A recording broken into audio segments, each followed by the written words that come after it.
사도행전 2장 1절에서 4절까지 말씀. 사도행전 2장 1절에서 4절까지 말씀을 제가 봉독하겠습니다.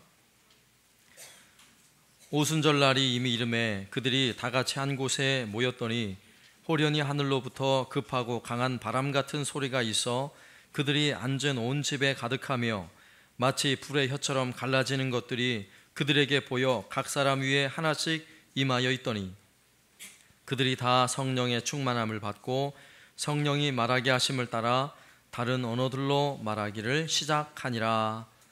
아멘. 여러분 혹시 정글의 법칙이라는 프로를 아십니까? 거기에 보면 많은 연예인들이 정글에 가서 아주 다양한 생활, 살아남는 생활을 하는데 저도 가끔 보게 되는데 그 정글의 법칙 프로를 보면서 제가 생각하기를 거기에 나오는 사람들 중에 여러분 누가 제일 멋져 보여요? 김병만? 제가 볼 때도 족장 김병만 제일 멋있어 보입니다. 왜 그렇습니까? 키가 커요? 키도 작아요. 잘생겼어요? 아니 별로 잘생기지도 않았습니다. 그런데 왜 제일 멋있어 보이냐면 거기 함께 간 사람들을 먹여 살려요. 정글에 가서 어쨌건 사냥을 해서 물고기도 잡고 뭐 짐승도 잡고 개도 잡고 이래서 먹여 살리는데 누구보다도 실력이 있습니다. 그리고 뭐 바나나 잎 뭐 나무 몇 가지 뚝딱뚝딱 해가지고 움막을 만들어서 또 잠자리를 마련하고 얼마나 솜씨가 좋은지 몰라요. 그죠? 사실 이렇게 원시 사회에 문명의 혜택을 누리지 못한 시대에는 누가 멋있는 사람이에요? 김병만 같은 사람이 멋있는 사람이에요. 별로 잘생기지 않아도 괜찮아요. 힘만 세면 돼요. 들에 나가서 사냥을 잘하는 사람이면 1등 신랑감이에요. 성경에도 등장을 하죠. 야곱과 에서 중에 누가 더 멋있는 사람이에요? 야곱이 더 멋있어 보여요? 그렇지 않아요. 에서가 훨씬 멋있어요. 에서는 들에 나가면 짐승을 사냥을 해서 잘 잡아오는 사람이에요. 막 가슴에 털이 북적북적 나 있고요. 막 근육맨이에요. 얼마나 멋있어요. 원시 사회에는 얼마든지 내 가족을 내 힘으로 돌볼 수 있는 사람이고 들에 나가서 얼마든지 먹을 걸 구해올 수 있는 이런 사람이에요. 이런 사람이 최고죠. 그러나 오늘날과 같이 문명화된 사회에서는 좀 다르죠. 오늘날에는 무엇이 힘입니까? 잘생긴 게 힘이에요? 예쁜 게 힘이에요? 사실은 그렇지 않아요. 오늘날의 이 문명화된 사회에 가장 강력한 무기는 정보예요. 정보. 그래서 정보화 시대라 그러잖아요. 여러분이 대학을 가고 취업을 하고 결혼을 하고 이 모든 일에 정보가 없으면요 다 망해요. 기업체도 마찬가지고요, 나라도 마찬가지예요. 아무리 탁월한 군사력을 가지고 있어도 정보력이 없으면 지는 거예요. 회사도 마찬가지예요. 아무리 좋은 제품을 만들어도 정보력이 떨어지면 경쟁에서 밀리는 거예요. 그래서 오늘날은 정보화 시대, 정보가 돈이고 정보가 힘인 이런 시대에 우리가 살고 있어요. 그러면 교회는 무엇이 힘일까요? 여러분과 저희들은 과연 무엇으로 힘을 얻어서 여러분 살고 있습니까? 과연 우리에게도 정보가 힘일까요? 성경을 정보로 인식을 하고 수많은 정보를 성경에서 얻으면 여러분 힘을 얻는 거예요? 그렇지 않아요. 교회의 가장 강력한 힘은 성령이에요. 성령. 그래서 오늘 2장에 나오는 성령 강림 사건은 교회에 있어서 제일 중요한 사건 중에 하나인 것입니다. 교회는 세상이 가지는 탁월한 정보력이 없어도 괜찮아요. 그러나 성령의 강력한 힘이 없으면 교회는 무너지는 것입니다. 성도들도 마찬가지예요. 우리가 이 땅에서 살 수 있는 힘은 다른 데 있는 것이 아니라 성령으로 말미암아 힘을 공급받아야 진짜 힘을 얻을 수 있는 것입니다. 오늘 우리는 주어진 본문을 통해서, 그리고 2장 이후에 나오는 이 성령 강림 사건을 통해 초대교회에 벌어진 이 많은 사건들을 통해 성령에 관한 분명한 하나님 말씀이 가르쳐주는 내용들을 우리가 살피게 될 터인데, 여러분 긴장하고 잘 들으셔야 돼요. 왜냐하면 이 성령에 관한 말씀의 내용들은 잘못 오해하는 경우가 너무 많기 때문에 그래요.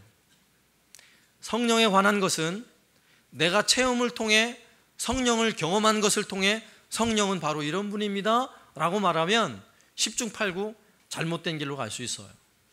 우선 성경에서 성령 하나님에 대하여 어떻게 말하고 있는지, 성령이 임하시는 것이 무엇을 말하고 무엇을 의미하는지 성경을 통해 분명한 지식을 가져야 돼요.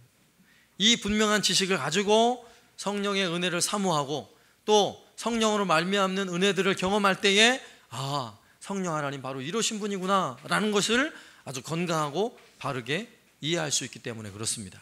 자, 이런 의미에서 오늘부터 몇 주에 걸쳐서 성령에 관한 이야기들을 오늘 설교를 통해 말씀을 드릴 터인데, 오늘 말씀은 오늘 본문에 등장하는 내용을 가지고 몇 가지 성령에 관한 내용을 살펴보려고 합니다. 첫 번째는 오늘 본문에 보면 왜 성령 하나님께서 오순절날에 임하셨는가 하는 거예요.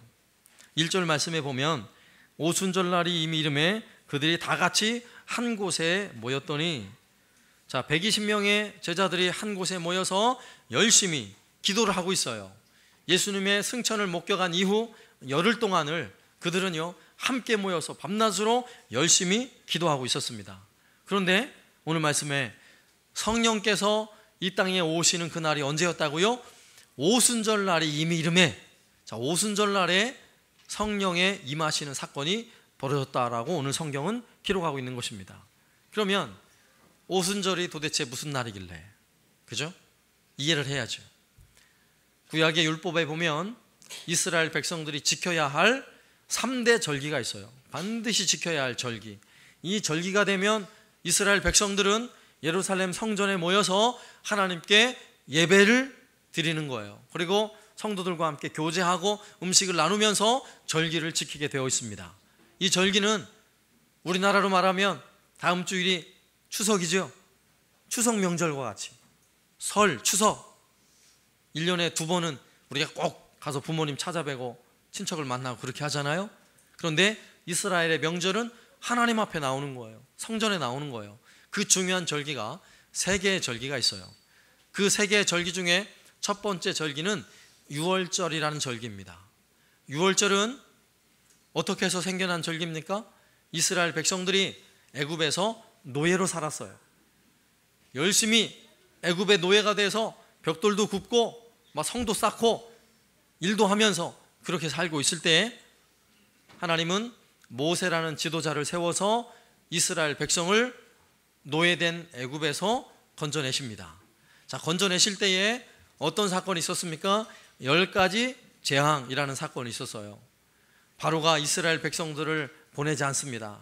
그러자 모세를 통해 10가지 재앙을 애굽 땅에 내리는데 그 중에 마지막 재앙이 무슨 재앙이냐면 장자의 죽음이라는 재앙이에요.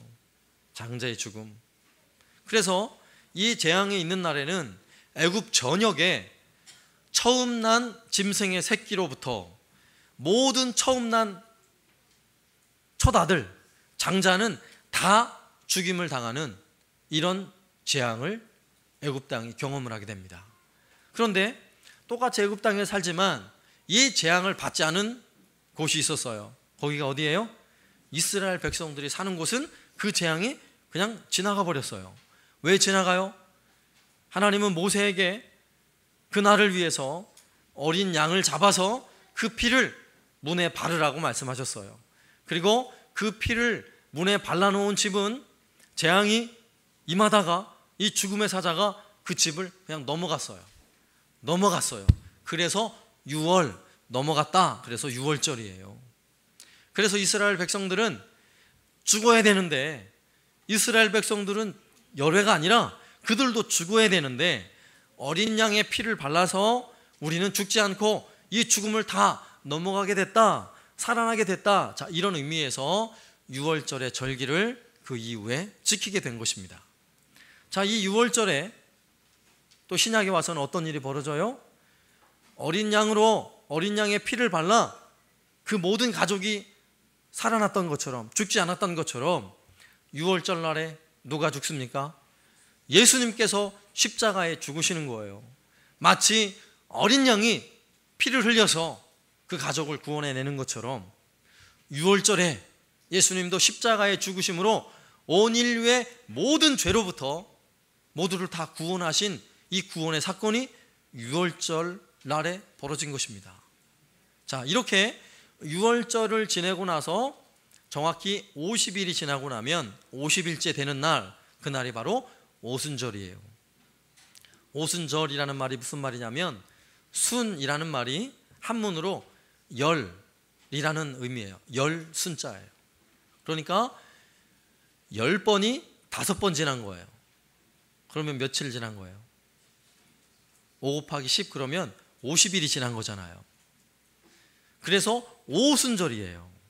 그런데 이 오순절의 절기는 이스라엘 백성들이 겨울이 지나서 봄에 새로운 파종을 하고 이제 봄에 새순이 돋고 처음 보리 곡식을 처음 추수를 하는 그 시기가 바로 이 오순절이에요. 그래서 이 오순절이 되면 우리가 맥추절이라고도 이름을 부르기도 하는데, 또 온 백성들이 함께 모여서 그들이 거두은 첫 열매를 하나님께 드리면서, 곡식을 첫 열매를 드리면서 절기를 지키는 날, 그날이 바로 오순절인 것입니다. 그런데 예수님께서 유월절 날에 죽으신 후에 50일이 지나서 오순절 그날에 누가 오셨어요? 성령 하나님께서 이 땅에 강림하셨어요. 오셨어요. 성령 하나님이 어디에 오셨습니까? 지구촌 모든 곳에 임한 것이 아니라 지금 120명의 제자들이 함께 열심히 찬송하며 기도하며 힘쓰고 있는 그들에게 임한 거예요. 그러니까 이날은 어떤 날이냐면 마치 첫 열매의 곡식을 오순절날에 하나님께 예배를 드렸던 것처럼 앞으로 성령이 임하심으로 되어지는 모든 교회들, 모든 교회가 한편으로 열매죠. 그 모든 열매의 첫 열매가 되는 오늘 본문의 초대교회에 120명의 제자들이 함께 찬송하며 기도하고 있던 바로 그 교회, 바로 그 교회에 임하신 것입니다. 이것은 그들이 첫 열매가 되어서, 모든 교회의 첫 열매가 되어서 하나님께 드려졌다. 자, 이런 의미로 해석되어질 수 있는 것입니다. 자, 이런 의미에서 오순절 날에 성령 하나님께서 이 땅에 임하신 거예요. 고린도전서 15장 20절 말씀에도 보면, 그러나 이제 그리스도께서 죽은 자 가운데서 다시 살아나사 잠자는 자들의 첫 열매가 되셨도다, 이런 말씀이 있죠. 자, 첫 열매로 드려졌다는 것은 처음 것을 드렸다 이것으로 끝나는 것이 아니라 이후에 모든 것이 첫 열매와 함께 다 드려졌다, 이런 의미를 가지고 있는 거예요. 오순절 날에 첫 열매를 하나님께 드리는 그 예배 의식도 마찬가지예요. 첫 열매를 이것만 드린 것이 아니라 이후에 모든 곡식들은 하나님께 다 드려진 바 된 것입니다. 자, 이런 의미에서 첫 열매가 드려진 것입니다. 그렇다면 초대교회 120명이 함께 모여서 찬송하고 기도하고 있는 바로 그곳에 성령 하나님이 임재하셨다는 사실은 그 이후에 모든 교회들 가운데 어떻게 하시겠다는 거예요? 동일하게 성령 하나님께서 임하셔서 성령께서 교회의 힘이 되고 교회의 능력이 되겠다라고 말씀해 주시는 거예요. 그러면 두 번째로 사도행전 오늘 2장에 우리가 보고 있는 이 오순절 성령 강림의 사건이, 이 똑같은 사건이 오늘날에도 동일하게 벌어지고 있는가 하는 거예요. 오늘날에도 동일하게 벌어지고 있는가? 성령께서 임하시는 일에 대하여 몇 가지 오해들이 있어요. 그 오해 중에 하나가 지금은 잘 모르겠는데, 과거에 이 부흥회를 인도하시는 이 부흥사 목사님들이 부흥회를 인도하다가 막 함께 기도를 합니다. 그러다가 불 받아라, 불 나간다 막 이러면서 막 불을 쏟아냈어요. 그러면 또 막 정말 불을 받는 것처럼 막 가슴이 뜨거워지고 막 성령 받았다 이런 분들이 있었어요. 오늘 본문에도 성령 임하시는데 정말 불과 같이 임하셨어요. 오늘 말씀 볼까요? 2절 말씀에 호련히 하늘로부터 급하고 강한 바람 같은 소리가 있어 그들이 앉은 온 집에 가득하며 마치 불의 혀처럼 갈라지는 것들이 그들에게 보여 각 사람 위에 하나씩 임하여 있더니, 정말 강한 바람같이 불의 혀같이 각 사람에게 임했다라고 성경에 기록하고 있습니다. 그러면 여기서 말하는 불은 무엇을 의미할까요? 불이 각 사람에게 임했대요. 여기서 말하는 불은 불이 임한 게 아니라 불 같은 것이 임한 거예요. 그러면 불은 무엇을 의미하는 거예요?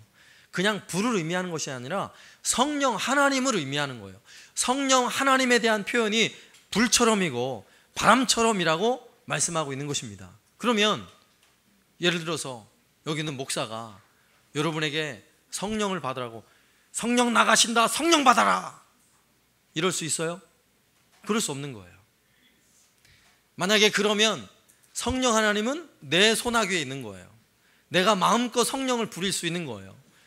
성령 하나님은 나보다 훨씬 높으신 분이에요. 존귀하신 삼위일체 하나님이시라고요. 그분을 내 마음대로 조정할 수 있어요? 절대 그럴 수 없어요. 제가 아무리 신령하고 아무리 능력이 탁월하다 할지라도 성령 하나님은 내 손에 의해서 내가 던진다고 성령이 나가고 거둔다고 거둘 수 있는 그런 분이 아니세요. 성령 하나님은 성령 하나님 자신이 주도적으로 얼마든지 일하시고 사역할 수 있는 분이시라고요. 자, 이런 의미에서 불 나간다 이럴 수가 없는 것이라고요.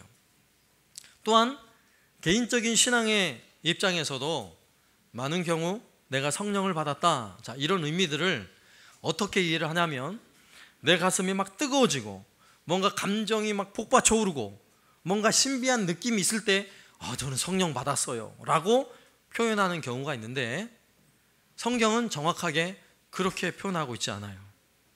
성령 하나님은 어떠한 현상이나 느낌으로 오시는 분이 아니라 성령 하나님은 오늘 본문에서와 같이 초대교회 첫 열매가 되었던 120명의 제자들에게 임했던 그 성령님은 그 이후에 성령으로 말미암아 모든 교회들 가운데 이미 성령이 임하신다고요. 이미 성령이 임하셨다고요. 성령의 임하심이 없이 교회가 있을 수 있어요? 없어요. 그 교회가 사이즈가 크던 작던 상관없이 성령의 임재함이 없이 교회는 태동할 수도 존재할 수도 없습니다. 교회는 성령과 함께하는 공동체예요. 교회는 성령으로 말미암아 태동하였고 성령으로 말미암아 존재하는 것이고, 성령이 없으면 더 이상 교회도 없는 것입니다. 그러므로 첫 열매가 되어서 성령 강림 사건을 경험했던 오늘 본문 속에 초대교회의 그 사건과 같이 모든 교회에, 지구촌의 모든 교회에 성령 하나님은 그대로 임재하고 계시는 거예요. 그러나 중요한 사실은 오늘 본문에서와 같이 성령 하나님이 교회에 처음 임하시는 이 사건이 계속해서 반복적으로 일어나는가라고 말할 때는요, 그렇지 않은 거예요.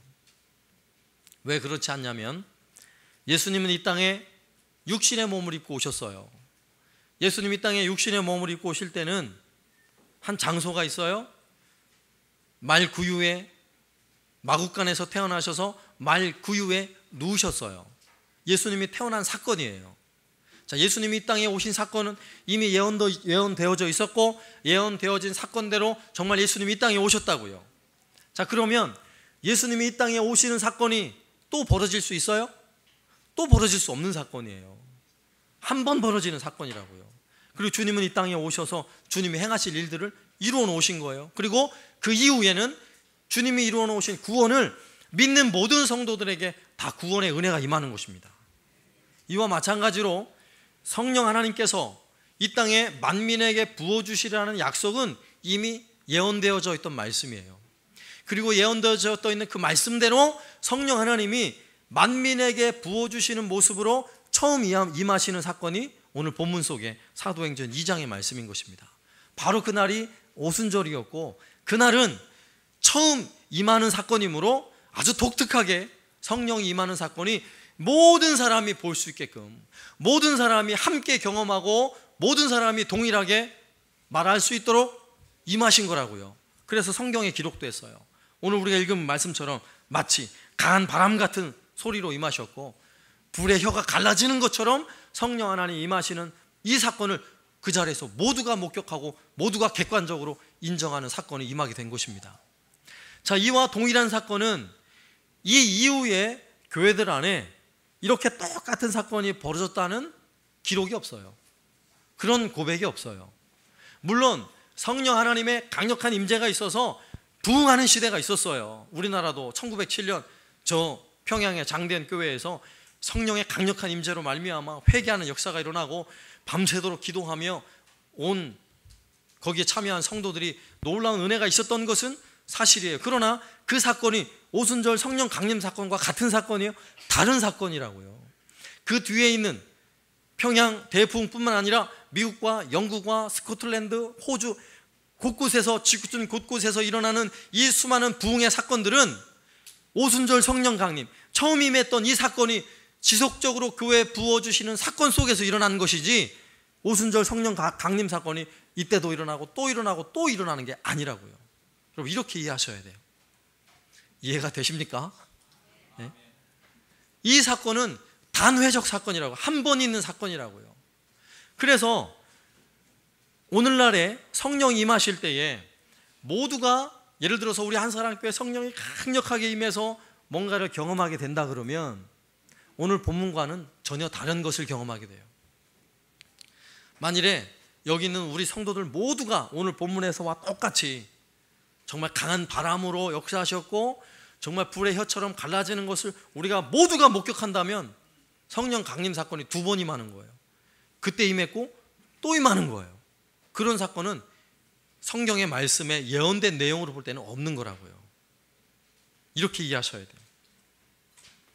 그러나 중요한 사실은 그 동일한 사건이, 성령 하나님이 만민에게 부어주시는 사건이 오늘 본문에서와 같이 초대교회 임한 이후에, 그러면 그 임한 사건이 교회를 통하여 끊임없이 부어지고 있다는 사실을 우리는 믿는 것입니다. 그리고 오늘날 우리에게도 그 성령 하나님은 교회 가운데 임재하시고 또 그 은혜를 사모하며 주님 앞에 나오는 성도들에게 성령 충만하도록 또 풍성한 은혜를 부어주신다는 사실이에요. 우리는 이 사실을 믿는 거예요. 안 믿습니까? 우리는 믿는 거예요. 그러므로 오늘날 이후에 성령 하나님의 임재하시는 이 사건은요, 상당히 주관적이라는 사실을 기억해야 돼요. 오늘 본문은 객관적 사건이에요. 그 자리에 있는 모든 사람이 똑같이 경험하고 똑같이 고백하게 되는 그런 현상을 경험해요. 그러나 이후에 교회들마다 성령의 임재를 경험하는 사건들은요, 여러분 각자가 달라요. 어떤 분은 정말 가슴이 뜨거워서 불과 같은 성령을 경험하는 사람이 있는가 하면, 어떤 사람은 정말 비둘기 같은 성령, 그런 성령을 임하는 걸 경험하기도 하고요, 또 바람같이 임하시는 성령, 부분적이고 개별적으로 다를 수 있어요. 그래서 성령 하나님의 임재를 경험했다라고 말할 때 주관적인 것을 객관화시키면 안 돼요. 내가 받은 성령 하나님, 내가 경험한 성령 하나님을 아주 평범한 것처럼 이야기하면 안 된다고요. 이래야 성령 받은 거야 라고 말하면 잘못된 거라고요. 아시겠죠? 오늘 성경은 분명하게 모든 교회, 모든 성도들에게 예수 그리스도로 말미암아 성령이 부어주시는 사건을 교회에 허락하셨고 그 이후에 모든 교회에 그렇게 부어주신다라는 것을 우리에게 교훈하고 있는 것입니다. 그리고 마지막 세 번째로는요, 그러면 왜 성령 하나님이 임하셨는가 하는 거예요. 왜 임하셨을까요? 물론 이미 예언되어져 있고 예언된 바처럼 성령 하나님이 오셨어요. 교회 가운데 임하셨어요. 왜 오셨습니까? 오늘 4절 말씀에 보면 그들이 다 성령의 충만함을 받고 성령이 말하게 하심을 따라 다른 언어들로 말하기를 시작하니라. 우리가 이걸 일반적으로 방언이라는 표현을 씁니다. 자, 성령 하나님이 임하시면 방언을 하게 됩니까? 여기에도 큰 오해점이 있단 말이에요. 성령이 내 안에 임하시면 반드시 방언을 한다라고 말하는 부류의 사람들이 있어요. 그러나 성경에서 말할 때는 성령의 임하심과 방언을 동일시하지 않습니다. 방언은 성령을 받은 하나의 은사의 한 부분이에요. 성령을 받음으로 나타나는 여러 은사들이 있는데 그 연사는 이제 뒤에 가서 또 다시 말씀을 드릴 건데 아주 다양해요. 앞서 말씀드린 바와 같이 성령을 경험하는 여러분 각자의 여러분의 신앙 스타일에 따라 가지고 성령의 체험하는 현상들은 많이 달라요. 서로가 다르단 말이에요. 그 중에 하나가 방언이에요. 그런데 오늘 4절 말씀에 등장하는 방언은 그 이후에 모든 교회들에 나타나는 방언의 역사와는 확연히 다른 내용이에요. 물론 그 뒤에도 사도행전 우리가 계속 살펴볼 내용인데 사마리아에서 복음을 전해서 사마리아에서 나타난 방언, 또 에베소 교회에서 나타난 방언, 이런 내용들이 뒤에 있어요. 그건 차후에 살필 건데 그런 방언도 오늘 본문에 나오는 방언하고는 확연히 다르다고요. 어떻게 다릅니까? 오늘 방언은 못 알아듣는 방언이 아니라 다 알아듣는 방언이에요. 오늘 4절 말씀을 다시 한번 보세요. 그들이 다 성령 충만함을 받고 성령이 말하게 하심을 따라 다른 언어들로 말하기 시작했대요. 다른 언어, 다른 나라 말로 이야기를 하기 시작했다는 거예요. 그래서 그 뒤에 계속 읽어보면 거기에서 그 광경을 목격하던 사람들이 깜짝 놀라는 것입니다. 아니, 이 사람들은 갈릴리 사람들이 아니냐? 아니, 이 사람들은 유대인들 아니냐? 아니, 그런데 어떻게 영어로 말을 하지? 깜짝 놀라는 거예요. 아니, 그런데 어떻게 스페인어로 말을 하지? 아니, 근데 어떻게 이 포르투갈어로 말을 하지? 막 깜짝 놀라는 거예요. 왜 그렇습니까? 성령 강림 사건과 함께 오늘 이 초대교회 첫 번째 나타난 이 엄청난 사건 속에는요 120명의 사람들 각 사람이 거기에 함께 오순절날 절기를 지키기 위해 각처에서 모인 수많은 사람들이 알아들을 수 있는 말로 말하기 시작했단 말이죠. 그러면 이 말씀 속에서는 왜 이런 사건이 벌어졌는가를 분명하게 성경은 이렇게 기록하고 있어요.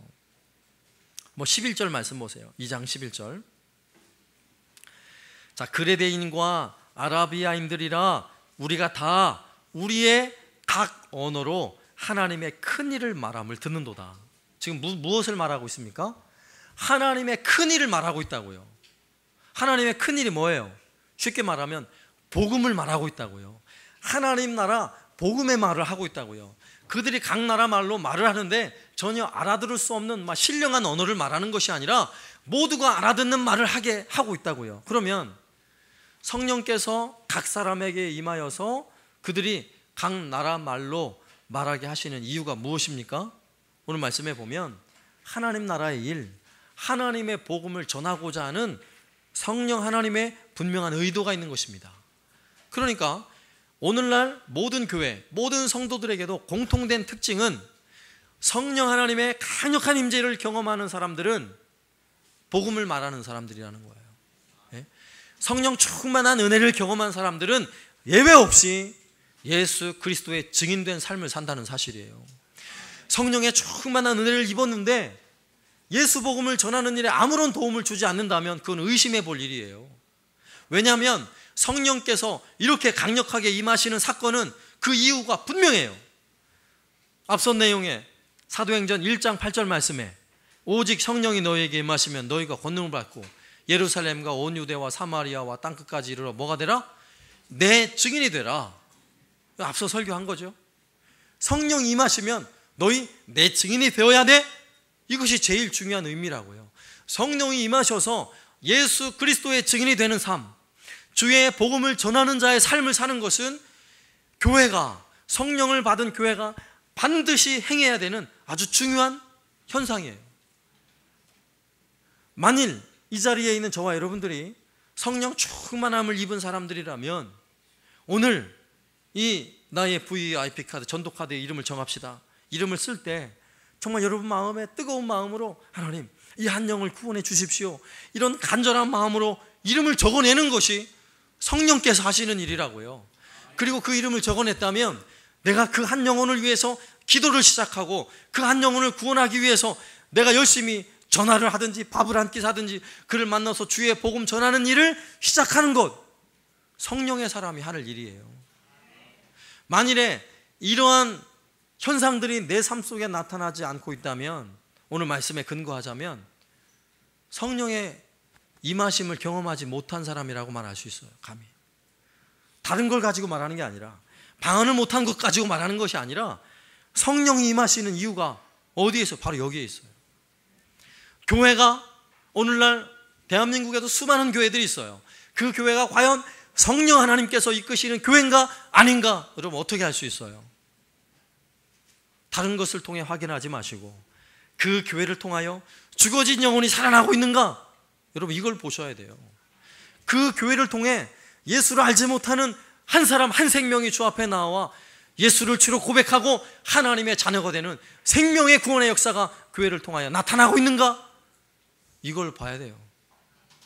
교회가 세워진 지 수십 년이 지났는데도 한 영혼도 구원하지 못하고 있다면 그 교회는 성령이 없는 교회라고 단언해도 아무 상관이 없어요. 왜 그렇습니까? 오늘 말씀에 분명히 말씀하고 있잖아요. 성령 하나님께서 처음 초대교회에 임하신 사건, 그 이유와 목적이 어디에 있다고요? 하나님 나라 복음을 전하는 일에 있어요. 그 일을 위해서 처음 사건 속에는요, 갈릴리 사람들 다 무식한 사람들일 수 있어요. 외국어 전혀 할 수 없는 사람들이에요. 그럼에도 그들의 입을 열어서 각 나라 말로 하나님의 복음을 전하는 일에 그들을 사용하고 있다는 사실을 우린 주목해야 하는 것입니다. 그렇다면 오늘날 시대에 오늘 우리에게 성령 임하여서 내가 성령의 사람이라면 내 안에 죽어진 그 한 영혼을 불쌍히 여기는 마음을 가질 수 있어야 하는 것입니다. 그리고 그 한 영혼에게 담대히 생명의 복음을 전하는 내 삶의 증거가 분명히 나타나야 하는 것입니다. 이 말씀을 꼭 기억하시고 2015년도는 여러분 한 사람이 한 영혼을 반드시 구원하는 이런 기적을 경험할 수 있기를 살아계신 예수님의 이름으로 축원합니다. 아멘.